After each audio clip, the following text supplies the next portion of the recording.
ओम शांति।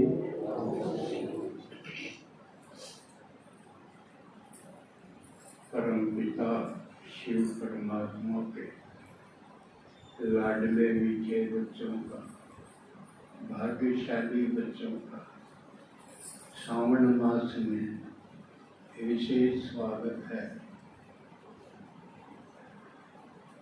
और भाग्यशाली आप इसलिए हो कि आप शिव भगवान की ज्ञान को सुनने आए हैं। उसके लिए आपने घर परिवार छोड़ा है, काम आराम छोड़ा है और इतनी हिम्मत की यहाँ तक आने की। बरसात में भी आए हो आज आप, तो बाबा इसके बदले में आपको कदम में कदम देता है। कदम में कदम का मतलब आपकी सब समस्याओं को हल करके आपको नई दुनिया में भेजा। नई दुनिया माने सुख धाम, सुख धाम माने स्वर्ग, स्वर्ग माने जहाँ दुख का नाम निशान न हो, सुख ही सुख हो, हर बात में सुख है। जैसे अब यहाँ हर बात में दुख ही दुख है। बाबा ने बताया 3 धाम, ये दुख धाम कलयुग और सतयुग सुख धाम, और एक कौन सा धाम रह गया? शांति धाम घर। और क्योंकि हम 2 को भूल गए थे, दुख धाम में पड़े थे, लेकिन जो यहाँ आ गया शिव बाबा की क्लास में, वो दुख धाम से निकला है। वो संगम युग पर आ गया, भगवान का बच्चा बन गया। और भगवान का बच्चा बनना सबसे बड़ा सौभाग्य, क्योंकि सारे कल्प में बाकी सारे संबंध आत्माएं आत्माओं के साथ निभाती।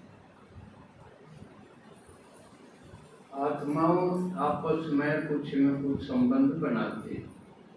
केवल संगम युग पे भगवान के साथ हम सारे संबंध निभा सकते हैं, बना सकते हैं। और जिसने संबंध जितने भगवान के साथ बना लिए, निभा दिए, उसके अगले जन्मों के सारे संबंध बढ़िया होंगे। 21 जन्म के तो बाबा गारंटी थे, लेकिन बाकी भी फिर अच्छे अच्छे रहेंगे, इतने खराब नहीं रहेंगे।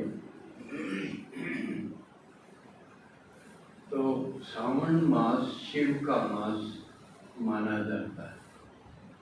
शिवरात्रि तो एक दिन की है, लेकिन ये पूरा मास शिव का। इसका मतलब सावन मास में शिव की ही चर्चा जिक्र होना चाहिए, क्योंकि जैसे कल्प का हर एक युग कितना है? 1250 साल का, और उसमें कलयुग भी 1250 का, और संगम युग कितना? 100 साल का बताया। इसी प्रकार 1 साल 12 महीने का, और उसमें 1 महीना संगम युग की तरह सावन मास, वो शिव का मास। जैसे संगम शिव का मास है, शिव का वर्ष है, युग है। संगम तो युग है ना, और उसको हम शिव का युग कह सकते हैं, क्योंकि उसी में शिव भगवान आता है। तो हम यहाँ जो भी चर्चा जिक्र करेंगे, आंखों देखा, मोस्टली आंखों देखा हाल बताते, केवल पढ़ा हुआ सुना हुआ नहीं। आंखों देखा, अनुभव किया। क्योंकि भगवान के बारे में सबसे बड़ी उलझन रही। भक्ति में गायन तो खूब हुआ, भगवान का खूब गायन है कि वो ऐसा है, ये भी करते, वो भी करते, सब कुछ करते। कोई ऐसी बात नहीं, ऐसी कोई समस्या नहीं जो जिसका वो हल ना करे। भक्ति में ऐसी बातें हैं और उदाहरण भी है। प्रहलाद का कर दिया, ध्रुव का कर दिया, और का कर दिया, कितने हैं। लेकिन सवाल ये उठता था कि उनका तो कर दिया, हमारा कर्म क्या होगा? और का जिक्र करेंगे पेट भरे। बात तो अपनी समस्या मिटे, हमें सुख मिले, परमात्मा का साथ मिले, सुख मिले, तब हमारा काम का तो तब है। तो ये मिलने से पहले सोचते थे भाई आया तो जरूर है, जिक्र तो जिक्र है उसका। अगर भगवान आया नहीं होता तो इतनी कथा बनती उसकी। कितनी कथा, सोमवार की कितनी कथा, शिव पुराण में देखो कितनी महिमा, कितनी कथा है। लेकिन ये सिद्ध तो करते हैं कि वो आया तो जरूर था, ये तो कथा क्यों बढ़ती, जिक्र नहीं हो गए। दूसरी यादगार भी मंदिर भी देखो, सबसे ज्यादा शिव के। तो अगर वो आया ही नहीं होता तो मंदिर कैसे बनते? और आके अगर और दुनिया की तरह लोगों की तरह आके और खा पी के सो के चला जाए तो वो मंदिर बनाओ। एक जो धंधा करके, काम धंधा करके, पीछे कमा के, जोड़ के, खा पी के छोड़ के चला गया, उसका बना है किसी का। ये भी सिद्ध है कि उसने बहुत बड़ा कोई काम करे, जब जाके मंदिर बने, वो नहीं बनता किसी का। और इतने कोई गांव में खाली, एक शहर में कितने कितने शिव के मंदिर, और कितने ऊंचे ऊंचे विशाल भव्य। तो ये चीज क्या सिद्ध कर रही? ये आया था तो बहुत बड़े, बहुत ऊंचे काम किए, तब बने। के बाद में बनाए हैं लोग, जिसका भला हो गया वो बनाओगा कुछ न कुछ, रिटर्न तो देगा, तब बने। लेकिन भक्ति करते करते हमारी जिज्ञासा भी इतनी मृत प्राय होगी कि हम सोचना बंद कर दिया, भाई जो इतना करके गया वो है कहाँ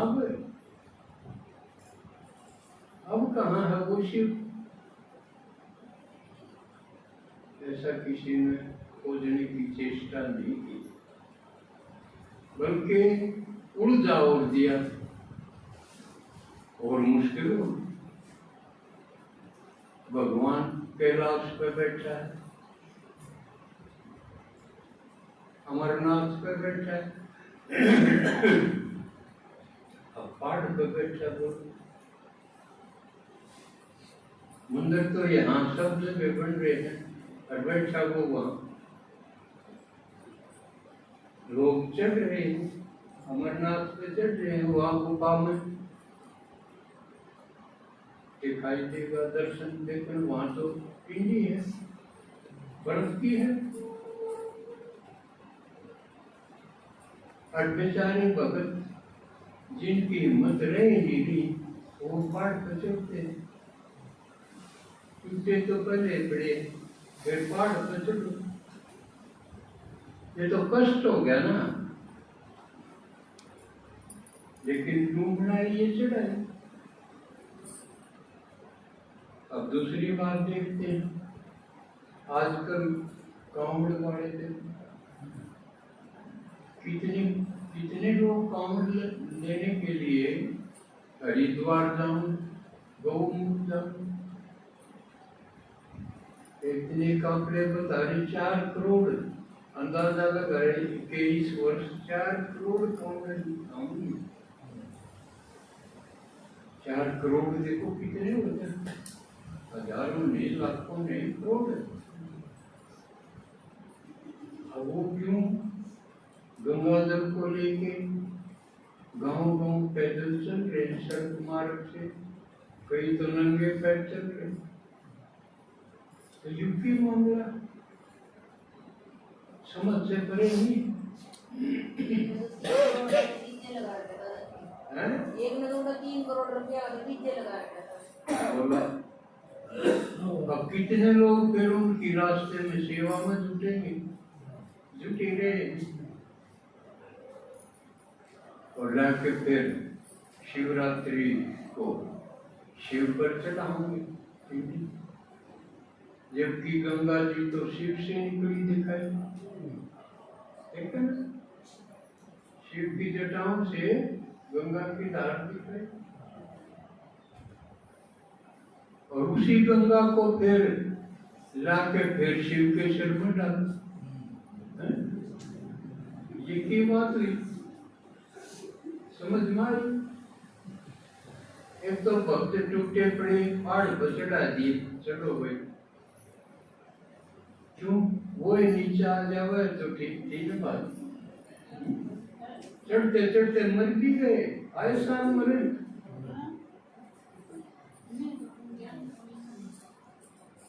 कांवड़ा के तो पैर सूख जाए। लेकिन जय भोले की, जय शंकर की, जय भोले की, पता कुछ नहीं। किसी से पूछ लो भाई वो है कहाँ, या किसने बताई थी कि उसके सिर पर पिंडी पर डालो वो राज्य होगा, बताइए कोई? कितनी अंधश्रद्धा। लेकिन इतना जरूर सिद्ध है कि आत्माएं उसके पीछे पागल जरूर, बिना जानी भी उसके पीछे पागल। भाई जान पहचान हो जा, प्यारा लाग गए, अफेयर हो जा, फंसे भाग भी ले,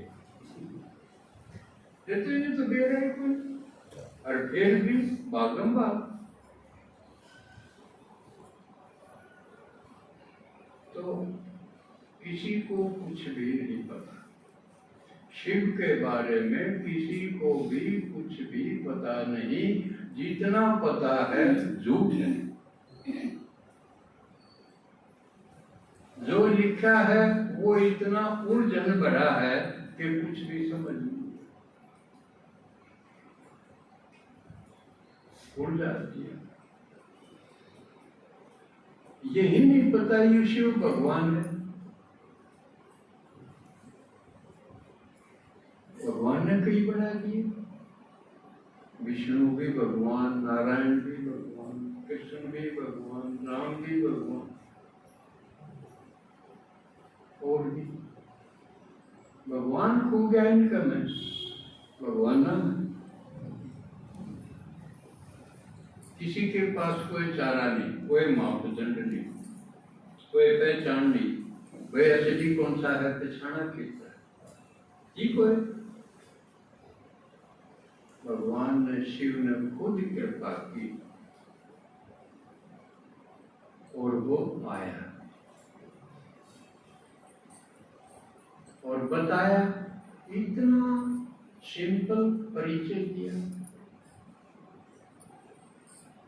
कि तुम आत्मा हो और मैं तुम्हारा बाप, मैं भी आत्मा। जब आदमी का बाप आदमी होगा ना, और कोई होगा, गधा घोड़ा तो नहीं हो सकता ना, गाल दिन दिहाड़ी दे सकते गधे का भी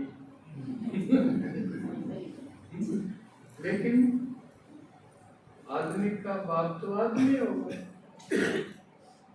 तो उसने बताया तुम आत्मा हो, तो जरूरी बात है फिर अपना हक मैं भी आत्मा। अगर तुम्हारा बाप हूं तो मैं भी आत्मा है, आत्मा का बाप आत्मा होगा। लेकिन बता दिया थारे में मेरे में एक फर्क है मोटा। ये फर्क है बोला, थारा शरीर है, मेरे शरीर है कोई, मोटा ही फर्क है।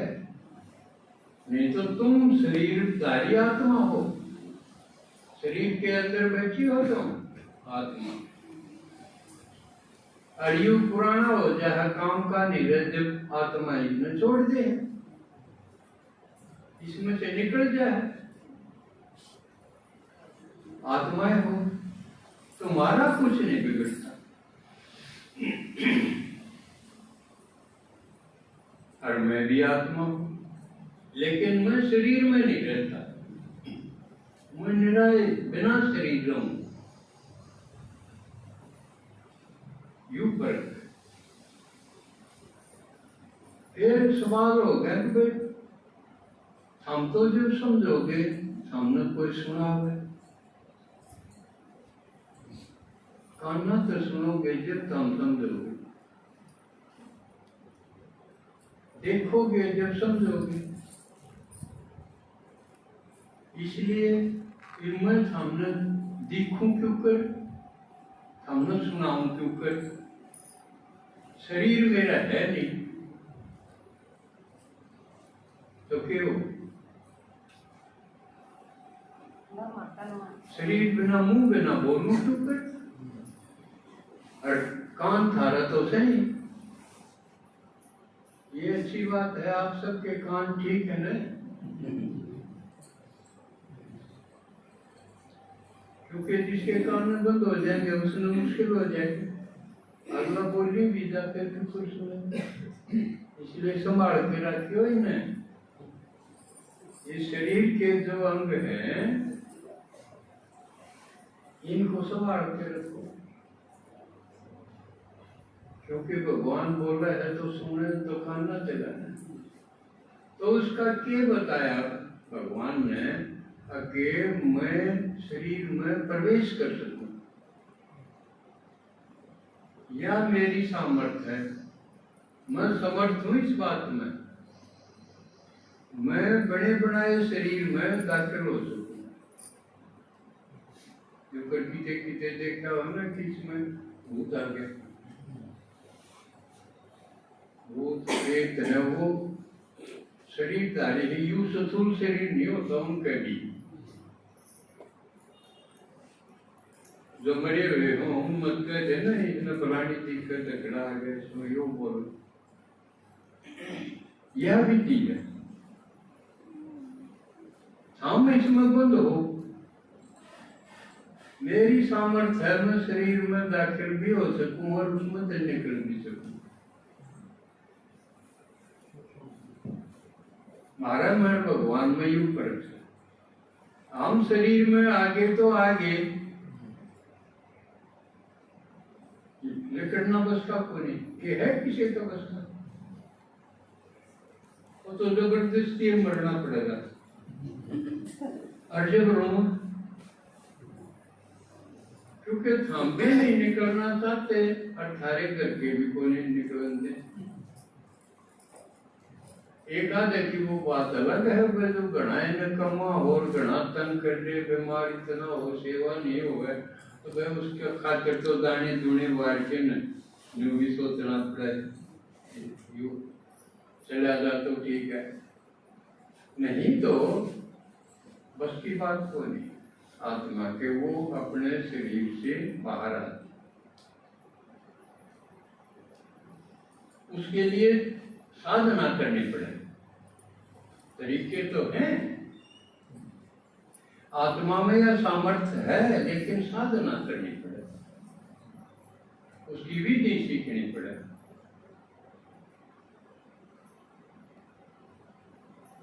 अगर वो सीख लो तो भाई जी करा शरीर छोड़ के भ्रमण कराओ ब्रह्मांड में, कोई किराया नहीं लगा उसमें। सूक्ष्म शरीर से आप दूसरे देशा में भी घूम के आ सको, लेकिन पीछे अपना शरीर सुरक्षित रखना पड़ेगा। कदे गए तो उसने भूखी पाऊं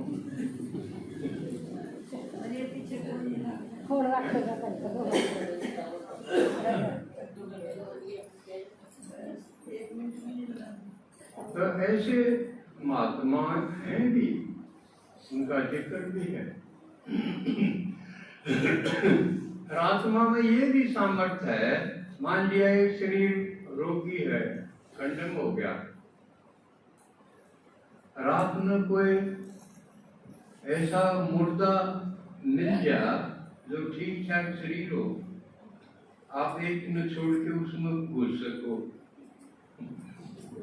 कब्जा कर रहे हो उसमें। जो कर किसी का अच्छा ठाडा हो तो किसी की कोठी पर कब्जा कर लो, अपना ढूंढ न छोड़ के। तो इसकी भी साधना है, यो सीखना पड़ेगा। एक शरीर छोड़ के और दूसरा अगर मिल जा कोई, कई बार जो है ना नदी में कर दे आजा मूर्ति, लास्ट दिया जाए, कोई मार की कोई मटकी आ जाए, अगर वो ठीक ठाक है तो आप उसमें प्रवेश कर जाओ, तो यू सीखोगे। सीखना है यू।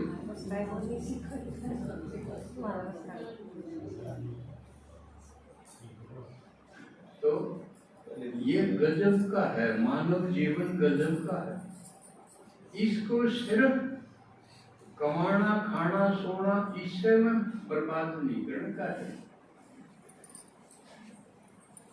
यो तो ऐसा बस गाड़ी में तेल कर दिया, इससे काम लो। तो यू शरीर के भोजन के लिए सारा समय नहीं लगाओ, इसमें 5-4 घंटे में कर आकर नहीं, मेंटेनेंस भी है इसमें, फ्यूल तेल पानी डाला भोजन, फिर इसका ऊंचा काम लो, वो साधना करो,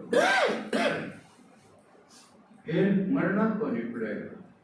हम शरीर छोड़ांगे अपनी मर्जी से। तो ये चीज आप सवाल में हल्के कोई करके दिखाओ। तो शिव भगवान आकर ये करके दिखाओ सबके सामने, हजारों के सामने, और जब भी आवे है जब भी करके दिखाओ।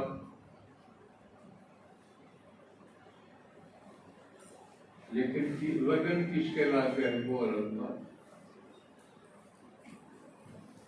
मधुबन कौन गए डायमंड हाल में हाथ खड़े थे, तो आप सबने देखा है। दादी बैठी हो, आके बैठे और बाबा का आह्वान करें, गीत बजे हैं 1-2 और बाबा को बुलाओ कि आ जाओ। तो दोनों बाबा, शिव बाबा और अब तो ब्रह्मा बाबा।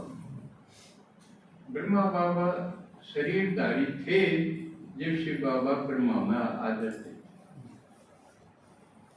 अब दादी में आह्वान करें जब दोनों शिव ब्रह्मा में आवे, सूक्ष्म शरीरधारी है ब्रह्मा इस टाइम, इस समय ब्रह्मा सूक्ष्म शरीरधारी है और वो उसको देर नहीं लगती, कहीं भी जा सके है पल में, ये स्पीड है ब्रह्मा बाबा। उसको फरिश्ता कमांगे, सूक्ष्म शरीरधारी कमांगे इस पोजीशन में। और शिव बाबा को आना हो जब शिव बाबा उसके सूक्ष्म शरीर में आवे, क्योंकि शिव बाबा के सूक्ष्म शरीर भी कोई स्थूल तो हुए के था, उसके सूक्ष्म शरीर भी नहीं है, वो तो निराकार पॉइंट ऑफ लाइट। और हम आत्मा भी पॉइंट ऑफ लाइट, लेकिन हमारे पास दो शरीर हैं, सूक्ष्म शरीर भी है और यू स्थूल आडमास का शरीर भी है। ये छूट गया है जब हम सूक्ष्म शरीर को लेके जाते हैं अगली यात्रा में,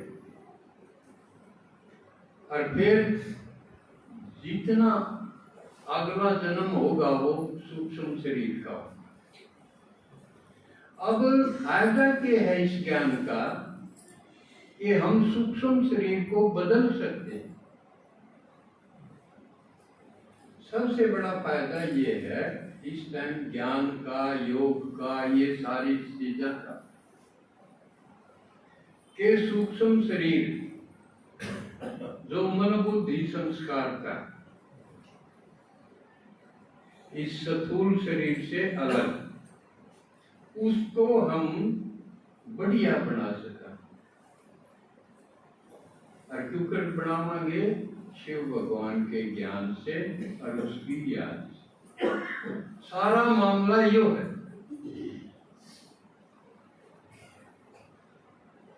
शिव भगवान जो ज्ञान लेके आया है वो एकदम नया है, निराला।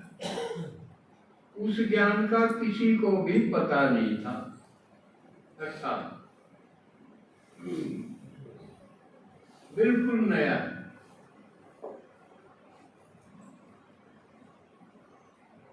कितनी बात देखो, 5000 साल का ये सृष्टि का चक्र है, पहले पता था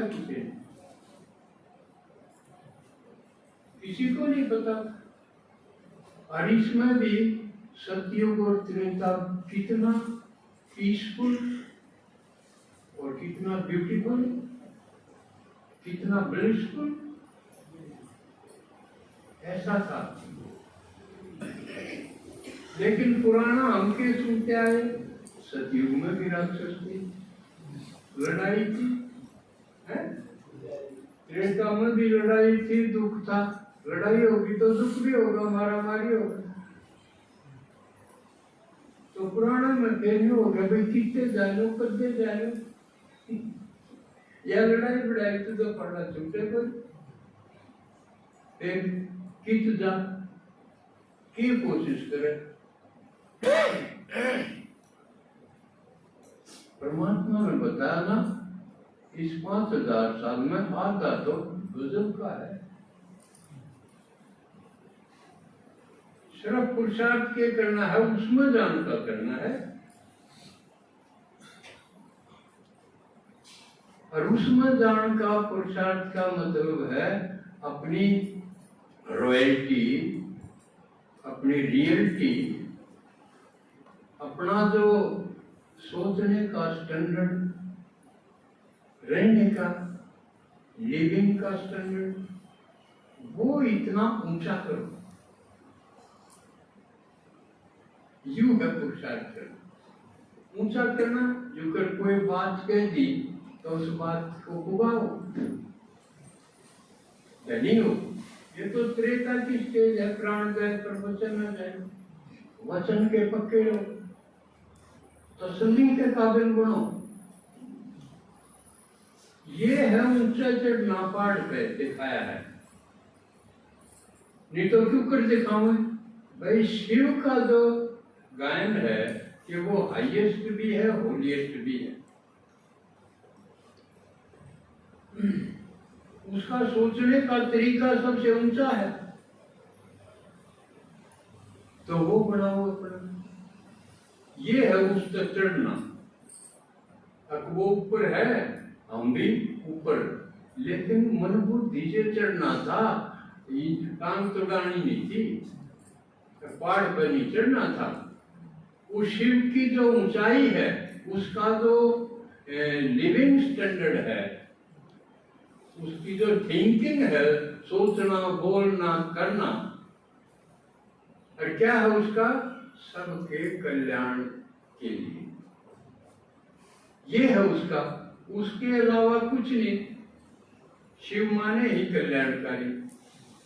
तो हमने अपने आप को ऐसा बनाना है कि कल्याण ही कल्याण निकले हमारे, हमारी सोच में कल्याण हो, बोल में कल्याण हो, और कर्म हमारे ऐसे हों कि सुखदायी हो। ये ऊंचाई है। नहीं तो जिसके माड़े उनके जरिए तो जमाए गिर गया, कह देना डूब गया, गिरावट ने, डाउनफॉल में गिरावट, वो कहते हैं डूब गया। लेकिन शिव हाईएस्ट है। तो हमने अपनी मनसा को ऊंचाई पे ले जाना, ये है अमरनाथ पे चढ़ना।